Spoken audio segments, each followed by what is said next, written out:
Good afternoon, and welcome to our Laboratório de Estudos do Romance. Today, we're gonna have, as a part of our event about Dickens, Professor Natalie McKnight. And Professor Natalie McKnight, thanks for being with us. She has a master's degree in creative writing from Johns Hopkins University and a PhD in English and American literature from University of Delaware. She's also interested in teaching and researching Victorian studies, gender studies, and creative writing. And her lecture today is Non-Binary Dickens. Thanks for accepting our invitation, and Laboratório de Estudos do Romance is glad to have you here. Thank you, Brina, and thank you so much for inviting me. I'm thrilled to be here. And as I mentioned before we went on the air, I hope my next visit is in person. So thank you again for the invitation. Yes, my talk is called Non-Binary Dickens. This project began when I started examining the material and spiritual dialectic that permeates Dickens's A Christmas Carol. I was fascinated with how his ghost story about Christmas was the most spirit focused work of his career, and yet at the same time, it was also one of the most materially focused. Of course, Dickens regularly focuses a keen eye on material reality in all of his fiction and nonfiction, and his sharp observations of people, places, things, and minutiae characterize his writing style. But even for Dickens, A Christmas Carol has moments that are radically material, that relish material realities for long passages in a way that invite readers to relish the sensory details of all the scenes. And those passages are adjacent to, and sometimes part of, the journeys that Scrooge takes with the story's famous ghosts. Such a rich dichotomy. The dramatic juxtaposition of the spiritual and the material puzzled and intrigued me, and I wondered if it was partly responsible for the enduring popularity of the tale. I explored this topic in a presentation I gave with Esther Hu, a colleague of mine here at Boston University, at a NAVSA meeting. I spoke about the material spiritual dichotomy, and Esther Hu spoke about some of the real world abuses of children that inspired Dickens to write The Christmas Carol. We were supposed to present the paper in Vancouver in November 2020, but of course that got disrupted due to the pandemic, and we ended up presenting it virtually this past winter. That gave me a long time to think about the issue and then to start another conference paper that I at first thought had nothing to do with this topic at all. The second conference paper that I started working on focused on the significance of hair in Dickens' fiction and in his life. And I presented that paper in London this past summer at the 27th Annual Dickens Symposium at City University of London. It was while working on that paper that I began to realize that the topic of hair involved many rich dichotomies too, and that the philosophical implications of the dichotomies were very similar to those I'd seen in the material spiritual dialectic in A Christmas Carol. And so was born this paper, which I'm reading to you now, in which I look at these various dichotomies and how they reveal that Dickens was consistently adverse to binaries throughout his career, and the implications of the dichotomies that he explores and destroys in his fiction suggest a worldview with rich philosophic significance. Let's begin with The Christmas Carol. And Fernando, if I could have slide 2, please. Thank you. So part 1 of this presentation is the spiritual material carol. Dickens' A Christmas Carol from 1843 is the most overtly spiritual fiction he ever wrote. It is structured around the visits of 4 spirits, and it culminates in Scrooge's spiritual conversion. Dickens subtitles the novella A Ghost Story of Christmas, and he takes the entire first paragraph of stave 1 to make it abundantly clear that one of the first characters we're going to meet is dead. Quote, Marley was dead to begin with, end quote. The phrasing is worth noting. It invites us to see death not as an ending, but as a beginning, an excellent opening statement for a novella that will have such a strong spiritual focus. Slide 3, please. And yet, A Christmas Carol is also, as I've just indicated, hyper focused on material realities. Dickens takes 2 long paragraphs just to describe the foods in shop windows at Christmas time, half a page to describe the mounds of meats, desserts, and decorations accompanying the ghost of Christmas present, which you see on this slide, and 5 paragraphs to describe the foods at the Cratchits' Christmas dinner. Dickens relishes the rich sensory onslaught of the holiday season while also admonishing readers to attend to their own spiritual health, lest they become like one of the restless spirits he describes in the first stave, who crowd the night air, bemoaning their inability to do anything to alleviate the suffering of others. Slide 4. Thank you. So I'm going to quote, this is the first quote on the page here I'm going to read. One old ghost cried piteously at being unable to assist a wretched woman with an infant, whom it saw below upon a doorstep. The misery with them all was, clearly, that they sought to interfere for good in human matters, and had lost the power forever. End quote. As the ghost of Marley tells Scrooge, this is the second quote on the screen here, it is required of every man that the spirit within him should walk abroad among his fellow men and travel far and wide. And if that spirit goes not forth in life, it is condemned to do so after death. It is doomed to wander through the world and witness what it cannot share, but might have shared on earth, and turned to happiness. End quote. Spirits, it turns out, are only spiritual. They have no ability to change material realities. Humans, while alive, have both spiritual and material capacities, but they seldom make full use of both. And Scrooge hardly makes use of either. He is spiritually dormant at the beginning of the carol. His spirit does not go forth at all, not even as far as his clerk in the next room. And Scrooge is also barely alive, even physically. Slide 5, please. Dickens describes Scrooge like the walking dead, like a zombie. Quote, the cold within him froze his old features, nipped his pointed nose, shriveled his cheek, stiffened his gait, made his eyes red, his thin lips blue. End quote.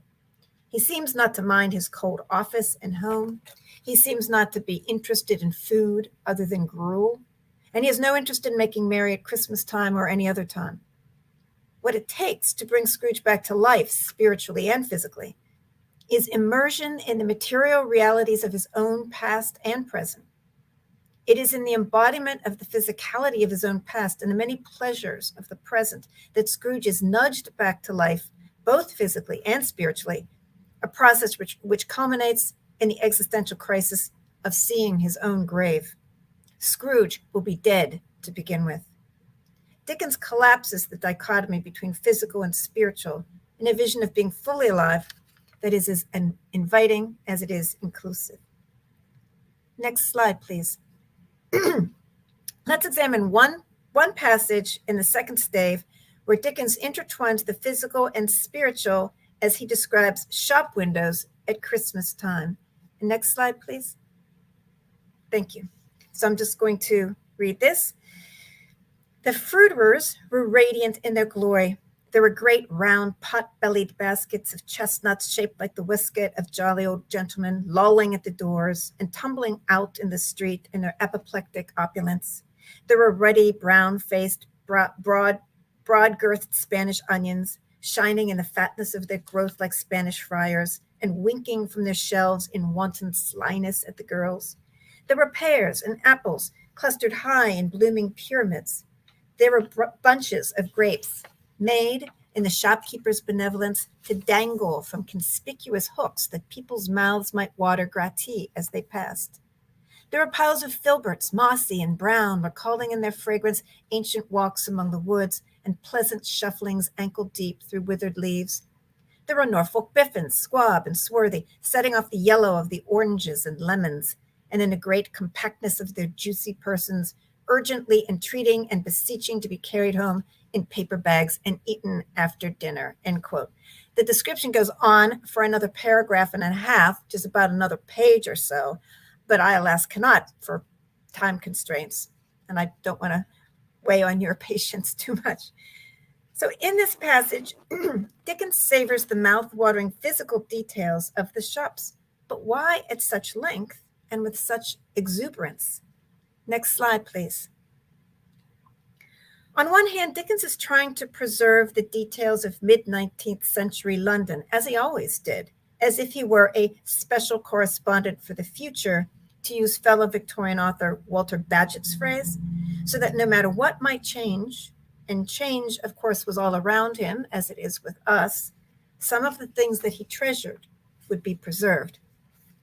But on the other hand, the proliferation of sensory details in the passage I quoted, and many others, does more than just record and preserve. It beckons us to be alive and observant and appreciative in the moment, because we will sooner or later all be dead, and like the spirits who roam and moan on the night air, we will not be able to participate in either preventing misery or appreciating pleasures.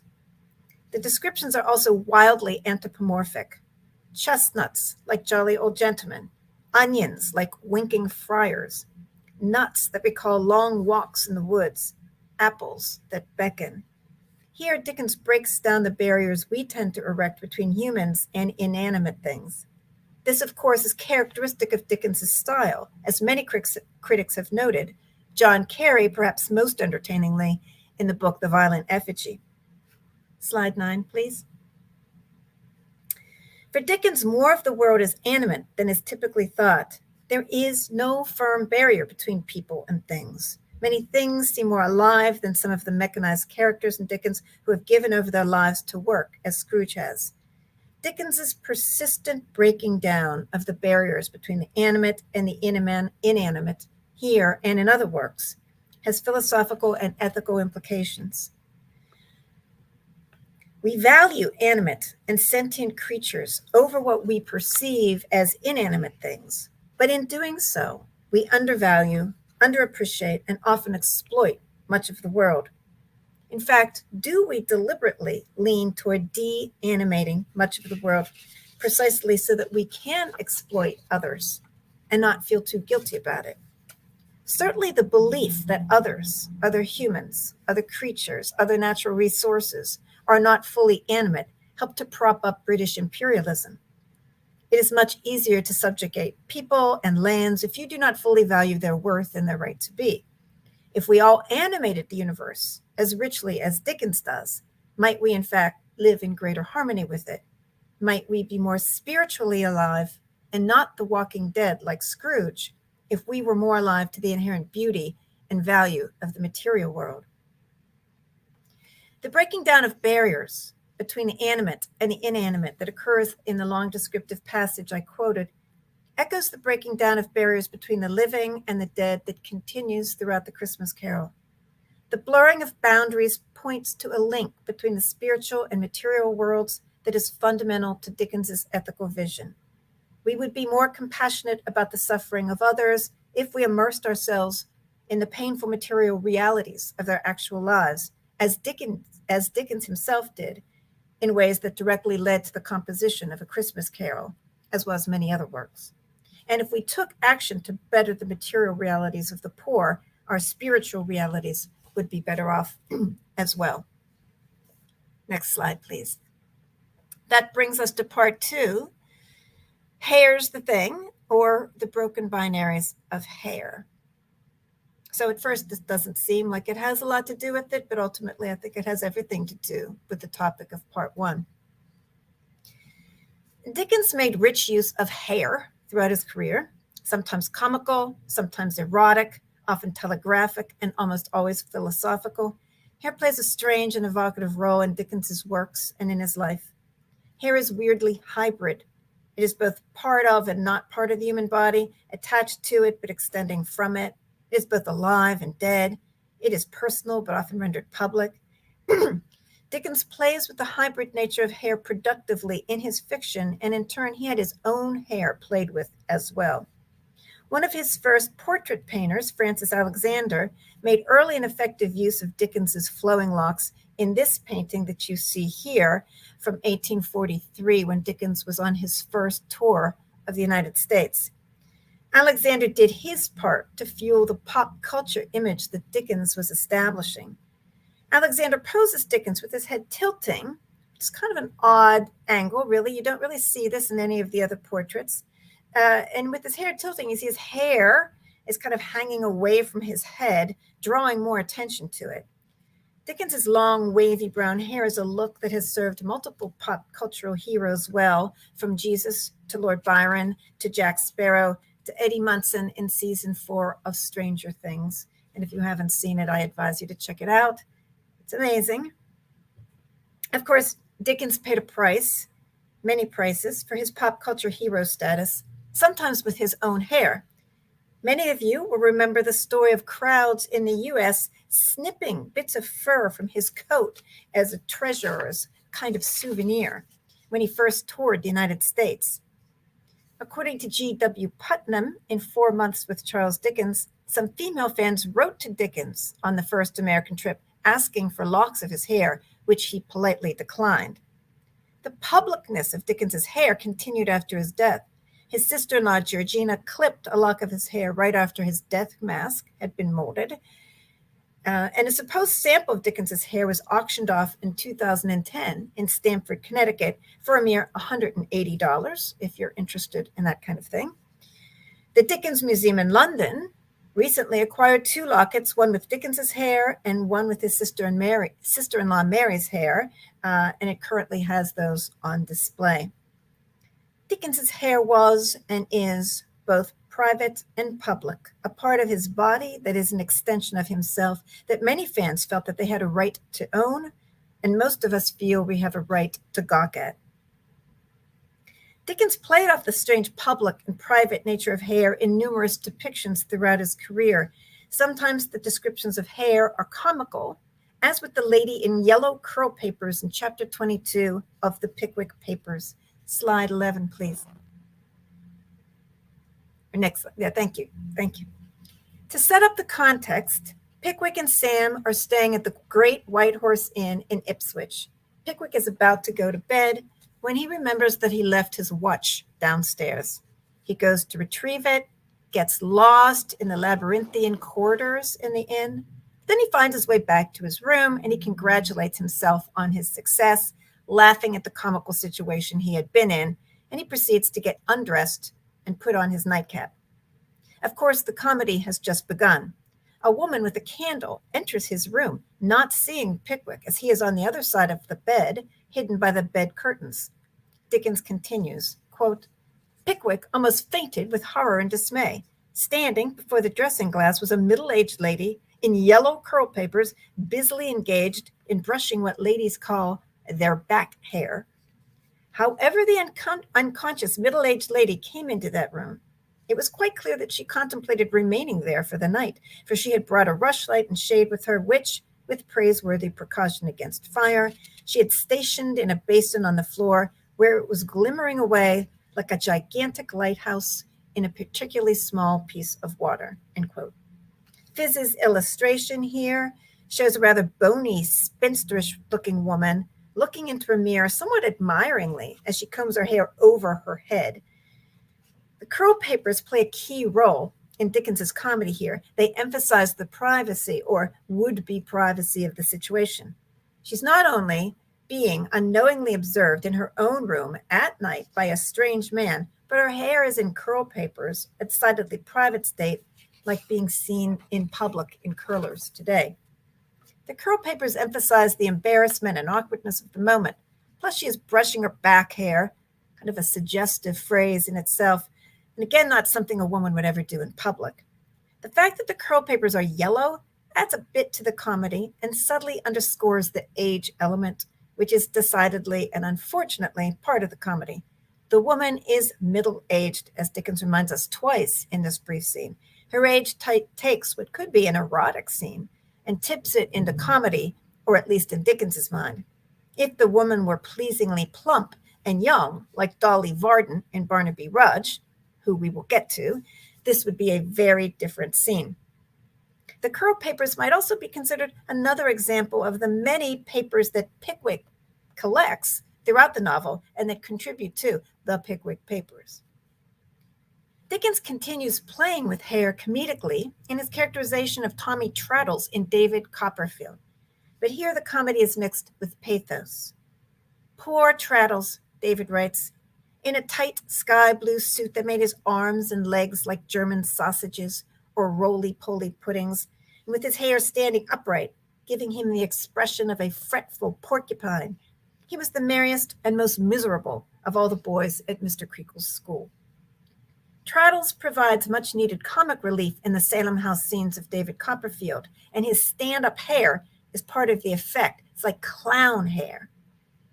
Clearly, Dickens aims for more than comedy with Tommy.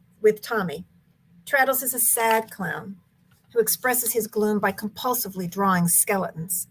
As with other serio-comic characters in Dickens, like Smike, Toots, Sloppy, and Twemlow, Traddles has some of the gravitas and pathos of traditional literary wise fools, physically absurd, but morally superior, and often scapegoated.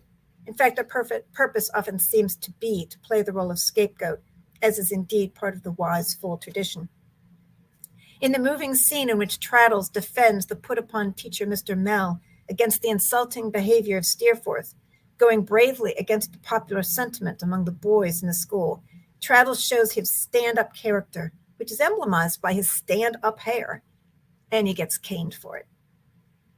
Dickens telegraphs character through hair again, with Panks's and Casby's spiky versus flowing locks in Little Dorrit. As Dickens describes, Panks has, quote, wiry black hair striking out from his head in prongs like forks or hairpins, end quote. His hair, comical like Traddles, partakes in Panks's near constant snorting and puffing like a little laboring steam engine. The striking out quality of the hair extends the steam engine imagery that Dickens uses repeatedly, suggesting that Panks is an engine, constantly in danger of blowing a gasket, which of course he ultimately does in his attack on Casby and Bleeding Heart Yard later in the novel. In dramatic contrast to Panks, Casby has a shining bald head with long gray hair at its sides and back, like floss or spun glass. The two heads could not be more different, and while Casby's shiny dome and silky locks suggest to observers his benevolence and inspire the nickname Patriarch, Arthur Clennam has his doubts, as he is, quote, aware of motes and specks of suspicion in the atmosphere of that time, seen through which medium Christopher Casby was a mere inn signpost without any inn, an invitation to rest and be thankful when there was no place to put up at and nothing whatever to be thankful for, end quote. In short, Casby is a crafty impostor, one who consciously uses his shiny pate and flowing locks as a benignant disguise behind which he sends Panks to squeeze renters for money. Toward the end of Little Dorrit, Panks confronts Casby with his hypocrisy in front of a crowd of Bleeding Heart Yarders. He flicks off Casby's broad-brimmed hat, snips off his flowing locks. This serio-comic Samson scene produces a disenchantment, which is complete. Casby is left, quote, a bare-polled, goggle-eyed, big-headed, lumbering personage, not in the least impressive, not in the least venerable, end quote. His hair, and the lack of it on top, were everything. With Casby, Dickens seems almost to be poking fun of his own novelistic tendency to equate long, flowing, often light-colored hair with angelic qualities, as he repeatedly does with female characters such as Florence Dombey, Ada Clare, Lucy Manette, and more weirdly with Jenny Wren.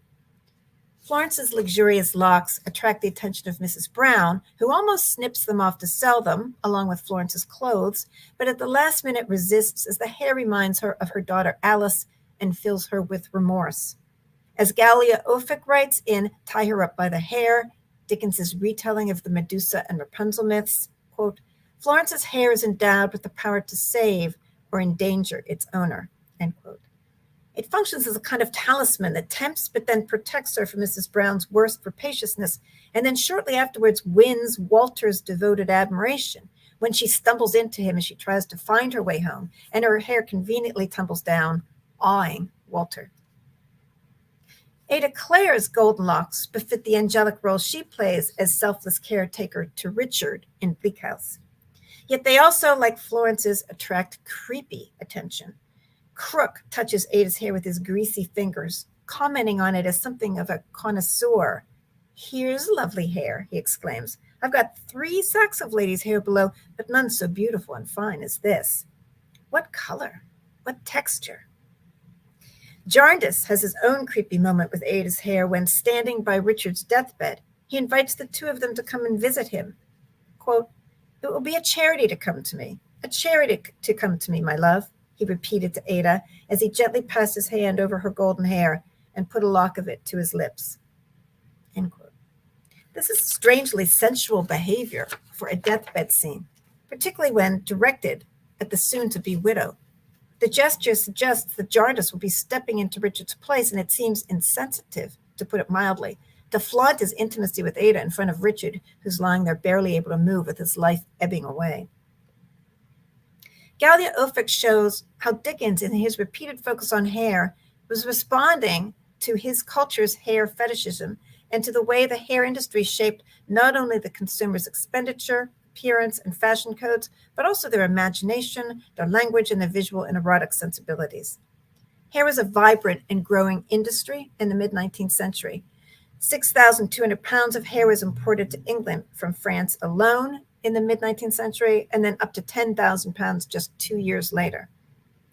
Quote, "Whole suites of jewelry were fashioned as if through alchemy from the plaited hair of family members, lovers, and friends, living and dead," according to Elizabeth Gitter in The Power of Women's Hair in the Victorian Imagination.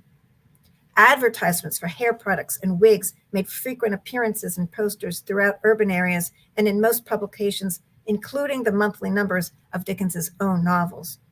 Ophüls, again, this time in representations of hair in Victorian literature and culture, refers to hair as the Victorians' flagship fetish. So while Dickens, on one hand, was certainly reflecting his culture's fetish, he was also clearly putting his own stamp on it. For Dickens, hair functions as a dual synecdoche, to use Ophüls' term, representing aspects of women's moral character, but also their sexuality. The uncomfortable mix of angelic and sexual continues in Dickens's fiction with Lucy McKnight in A Tale of Two Cities, whose golden hair plays a pivotal role in the scene where she reunites with her father at the Defarges wine shop. As Elizabeth Gitter notes, quote, "Even in the turbulent, anarchic world of A Tale of Two Cities, Lucy is readily recognizable as an angel, and her golden halo of hair has the power to recall the dead to life and to bind them lovingly into a vital family network," end quote. Dickens uses her hair as a catalyst to bring the father and the daughter together.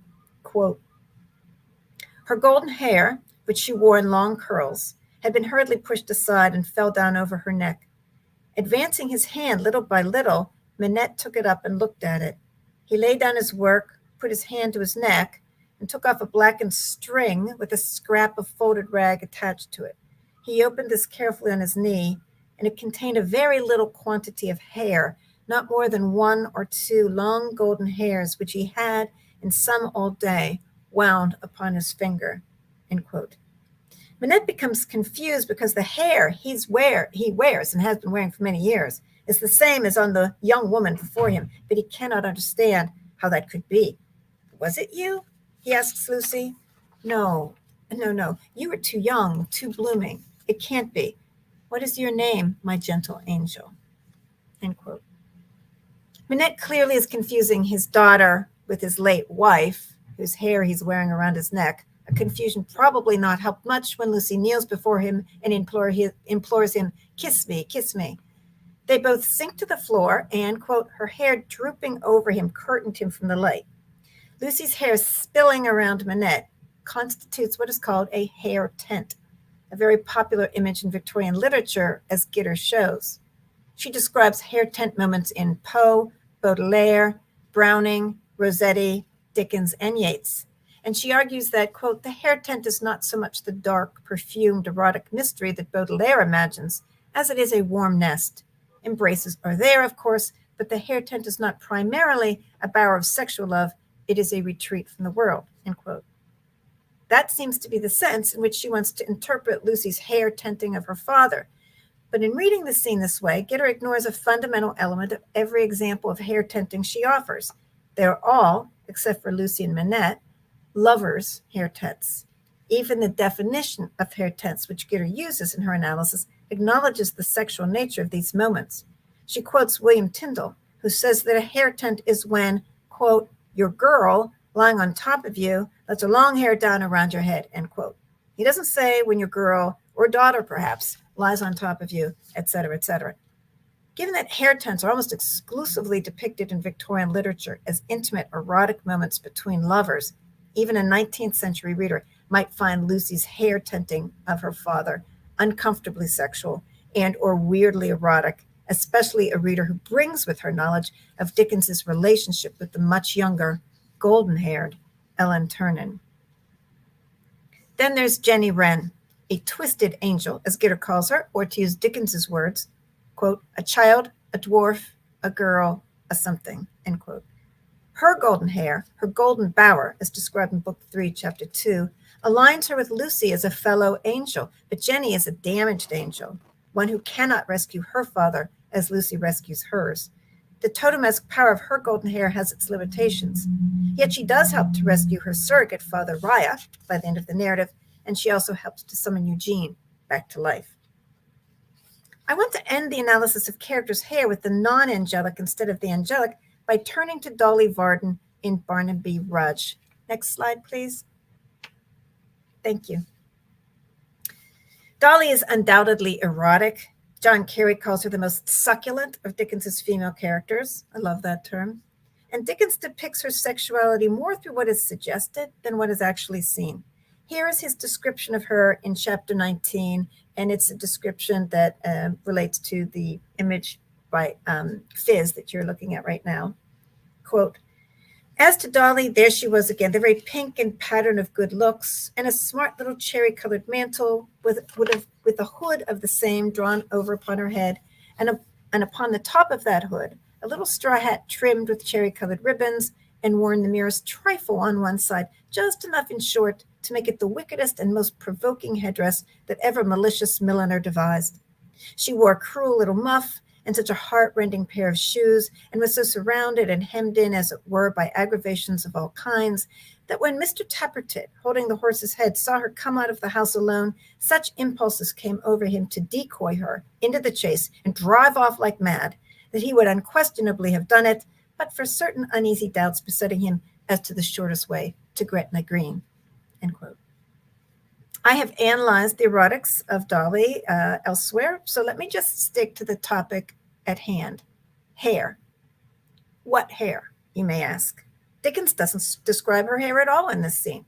Instead, he offers us the wickedest and most provoking headdress that ever malicious milliner devised, with cherry-colored ribbons. Dolly's hair is completely covered, not just by the wicked headdress, but under the headdress there's a hood.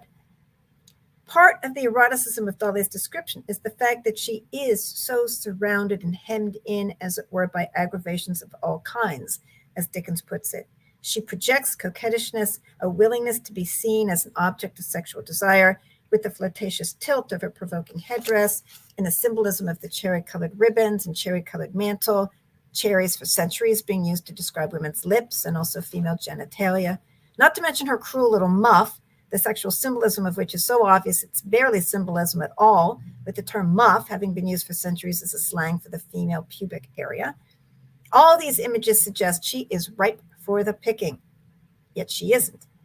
Dolly is not to be had easily, not without a fight, and she projects that as well, which is why Sim contemplates decoying her into a chase and driving off like mad, and why Hugh eventually does capture and detain her. Hiding Dolly's hair under all these wicked and provoking and symbolically colored articles of dress underscores the very thing that makes her so tantalizing, her simultaneous attractiveness and inaccessibility. In Dickens's comic and erotic descriptions, including the creepy erotic ones, the hair is liminal, at the threshold between personal and public, part of and not part of the body. Almost always in these descriptions, the public hair signals something inward or private thoughts and feelings, private plans, private power, private parts. It captures our attention by its surface appeal, or the surface appeal of what is covering it. and holds our attention by what it suggests in terms of character, sexuality, and other parts of the body. Hair is also hybrid in being both alive and dead, the follicle being the living growing part and the visible hair is the dead part. One of the enduring, albeit false, myths about hair is that it grows after death. Probably the most famous apocryphal example of this is the story of Lizzie Siddall Rossetti's exhumation. Last slide, please. That's a painting of Lizzie Siddall Rossetti by Rossetti, or Dante Gabriel Rossetti. When Lizzie Siddall Rossetti died prematurely at age 32, her husband, poet and painter Dante Gabriel Rossetti, had her buried with the only manuscript he had of his most recent poems. He tucked the volume in with her spectacular auburn hair. Several years later, regretting the loss of his poems, Rossetti had Lizzie dug up, exhumed. Reports of the exhumation described her red gold hair as having continued to grow after her death until it filled the coffin. The image of women's hair growing after death became popular in literature and lore, not surprisingly. Elizabeth Gitter traces the image of women's hair growing after death in Bram Stoker's The Secret of the Growing Gold, and more subtly in Browning, Wilde, and even Dante Gabriel Rossetti's own poem, Life in Love. The accounts capture the imagination, if not the truth. Hair does not grow after death, that's biologically impossible.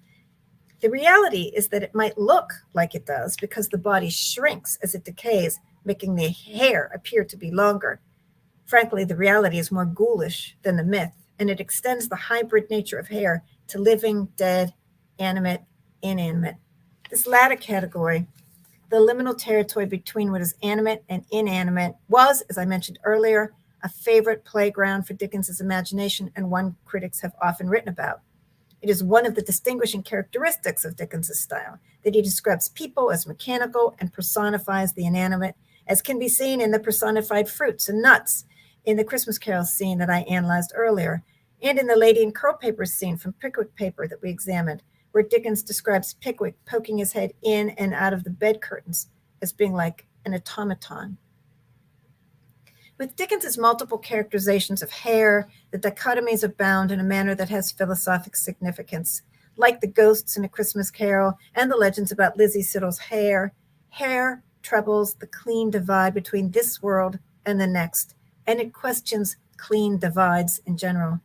Hair gets to the heart of what I'm describing as non-binary Dickens, the persistent depiction and challenging of dichotomies of all kinds in Dickens's fiction and nonfiction. Hair, and many other things, including ghosts, offers Dickens images through which he explores again and again how we try to simplify the world around us by categorizing it in binaries.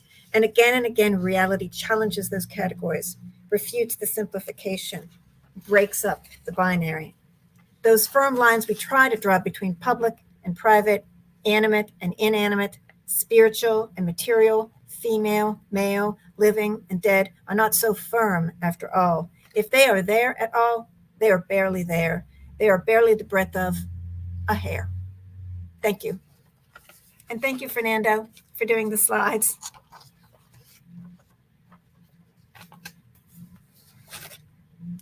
And thank you a lot for this talk. It was really lovely, Professor Natalie McKnight. And I got some reflections here. Great. And I don't know, it's a question actually. So you said something about as hair with animate characteristic is a kind of well-known characteristics, not only hair, but things and Yeah. animals is a personification that Dickens is used to do. And I was wondering, because of hair, it's so important, not only for women, but especially for women.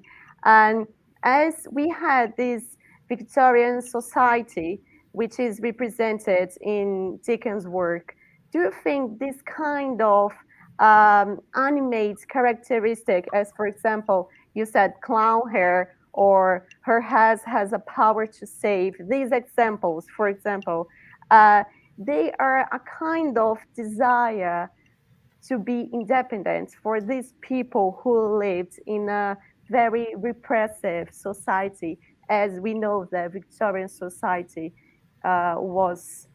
What do you think if it's there is a relation? So that fascinating comments. Thanks, Brina. So the idea, and correct me if I'm wrong, is that because he kind of animates the hair, and the hair is so important, is he suggesting, or is he unintentionally indicating that this is one of the ways in which women are kind of trying to break out of the repressive mold? Yes, and also men, but especially And men. for women. No, absolutely. So that's yeah, I think that's a really interesting idea because he is showing hair as power, and he shows hair as power for women, right? You know, that totem-esque power that helps Lucy establish a connection with her father, who's kind of lost his mind, and he slowly finds his way back to his real world, basically through her hair, or um, uh, you know, several examples I gave. So it is a kind of power, and it's interesting. It's using one of the ways in which women get oppressed, but turning it on its head, because women kind of get oppressed by being basically reduced just to how they look, right? Yes, But if yes, you're going to be reduced to how you look, how in a Victorian society, how many choices do you have? You may as well take it and run with it, right? You can't instantly change society so that you won't be judged by how you look. So you may as well use how you look to be a source of power. Is that kind of what you're thinking? yeah. I felt like in a way it could be a desire or some attitude that it can represent a transgressive Yes. uh, Yes. way to appear. And so, in a society where you have everything so tidy, and if you don't look tidy, it means like you are transgressor. Oh, that's very, very true. Anytime you see women with hair, basically like I'm wearing mine right now, that's always a bad sign about their character in Victorian age. Not now, of course. I'm thinking of this scene, one of the scenes in Dombey and Son, where Edith Dombey's like she tears at her hair, she brings it down, she's tearing at her jewelry, and so her hair is like all over the place, her jewelry's on the floor. That is definitely that's at the moment where she is definitely deciding to reject Dombey and run away with his business partner, not because she loves the business partner, but just because she wants to um, get back at him, right? So that transgressive, that her hair is transgressive in that moment, and it's a good symbol of how she's going to be way more transgressive. Interestingly enough, it's as I suggest in showing that Francis Alexander portrait of Dickens, it's not just women who care about their hair. It looks like Dickens probably curled his hair too. I spoke to somebody when I was in London this summer who worked at the Dickens Museum a couple years ago. And she said that they have some indications in some of the letters they have, and even in some of the artifacts from when Dickens lived there, that curling his hair was something he did. And of course, this was something that was much more typical of men. I mean, you think, well, in earlier societies when men were wearing wigs, the wigs were always Yeah. curled, of course. And then when you stop wearing wigs, you got to do something. They don't have the same hairstyles we do today for men. So you have to do something to make it look presentable, as you're suggesting. So the idea that it's not just the middle-aged lady in curl papers who curls her hair, right? It's kind of amusing to think of Dickens himself curling his own hair or having his hair curled with curl papers. Yeah, sure. Yeah, yeah. I mean, there is this relation between private and Yeah. public dimensions as well. And yeah, maybe if it wasn't a desire, but it was like a characteristic or a thing that it was there. So was there because it couldn't be perfect. So even if we have a really strict society saying all the rules, something maybe at some point would get wrong, and Yeah. simple things like hair or dress or Right. Well, it was a very judgmental culture, right? And a culture very focused on surfaces. So yeah, that is something you have to get right because people will judge you by it. And of course, so Dickens is born in 1812, and Lord Byron is a huge cultural influence in his early boyhood, early manhood, and is throughout the 19th century. Really, even long after Byron dies, he's still this huge kind of romantic, capital R, romantic influence. So Byron himself had these long flowing locks, and so that's part of this romantic image, and it gets carried over into like Heathcliff and Wuthering Heights. So Dickens is playing a little bit into that too, I Yeah, think. Hmm. And it's that's him. Like, that's him not just being socially presentable, but also trying to access just through his look the kind of power that somebody like Byron had in the literary world. yeah, sure. I think it's a very interesting research because I really like this idea of to search for details and how they can be from yeah, a detailed small thing to this big screen. Big. Yes. I So like doing that. yeah, this is the real close reading. Yeah. So I like doing that. Yeah, and I really enjoy getting into the kind of granular level, the very hyper focus level, but I only enjoy it if I can, through that microscopic focus, kind of fall through to something larger. It's got to have some kind of larger implication, or else it's just my, you know, pet obsession, right? No, it's perfect. It's perfect. I again will say thank you. And I don't know if you have more questions. And I don't think so, but I think your lecture was perfect. And Thank you. thank you for that. Would you like to make a last comment? Well, I just want, thank you for inviting me again. Thanks for being here, and I do hope we meet up in Boston or Sao Paulo at some point. I would love to meet you in person. Oh, So me thank you for too. putting this together. Me too, Professor Natalie McKnight. And Thank you. see you next year. I hope so. Next year, sometimes. Yes, thank you. Take care. Bye bye. You too. Bye. And thanks you for watching us this afternoon. And later we're gonna have another lecture. And see you then.